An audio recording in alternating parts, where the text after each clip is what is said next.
मैं पहली बार सदन का सदस्य चुनकर आया हूं और मुझे जिस प्रकार से पहली बार महामहिम राज्यपाल महोदय का अभिभाषण पढ़कर इस पर अपने विचार रखने का मौका दिया गया, मैं समझता हूं कि यह क्षण मेरे लिए बहुत ही गौरवशाली है।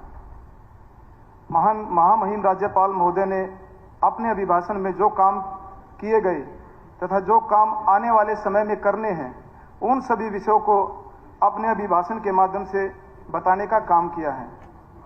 माननीय अध्यक्ष महोदय जी, भारतीय जनता पार्टी की सरकार की हमेशा से यही सोच रही है कि किस प्रकार से समाज के अंतिम पंक्ति में बैठे हुए व्यक्ति को सरकार की विभिन्न योजनाओं का लाभ हम कैसे प्रदान कर सकते हैं। इसके लिए मैं बारंबार धन्यवाद करता हूं और हमारे हलके की 2-3 मुख्य समस्याएं हैं, उनके लिए मैं जरूर आपसे निवेदन करना चाहूंगा कि खरखोदा में एक तो पानी की निकासी की व्यवस्था आज तक नहीं हो पाई है और एक सीवरेज सिस्टम चौपट है और पेयजल की व्यवस्था का हल कराना भी हमारी प्राथमिकता में है। कस्बे की जनसंख्या जिस तरीके से हमारे वहां पर मारुति का सबसे बड़ा प्लांट का वहां पे लगने जा रहा है, तो उस वजह से हमारे वहां पे जनसंख्या आगे आने वाले समय में और ज्यादा बढ़ेगी। उसके लिए भी हमें अभी से तैयारी करनी पड़ेगी। जैसे खरखोदा के हर चौक पर हम ट्रैफिक सिग्नल की व्यवस्था हम कैसे कर सकते हैं।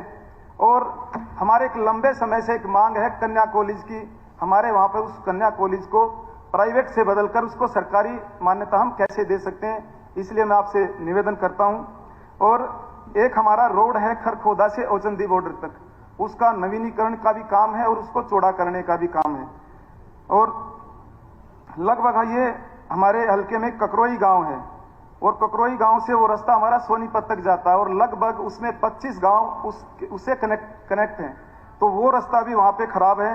और जहां तक हमारे खरखोदा शहर की बात है, जैसे सामुदायिक केंद्र है, उसमें वहां पे ना एक्सरे मशीन है, ना अल्ट्रासाउंड की मशीन है, ना स्टाम्प के और अन्य कई सुविधाएं वहां पे नहीं है। और प्रधानमंत्री सड़क योजना के तहत गांव के रास्तों को चौड़ा करना भी हमारे हल्के की प्राथमिकता में आप ये जरूर एक बार शामिल करें। और एक हमारे वहां पर एक महाभारत कालीन एक मंदिर है, तो मैं ये चाहता हूं उसका भी एक नवीनीकरण करके उसका पर्यटक स्थल का दर्जा दिलाने का काम करे। उसका छपड़ेश्वर मंदिर के नाम से वो प्रसिद्ध है। आपने मुझे बोलने का मौका दिया, धन्यवाद अध्यक्ष महोदय जी।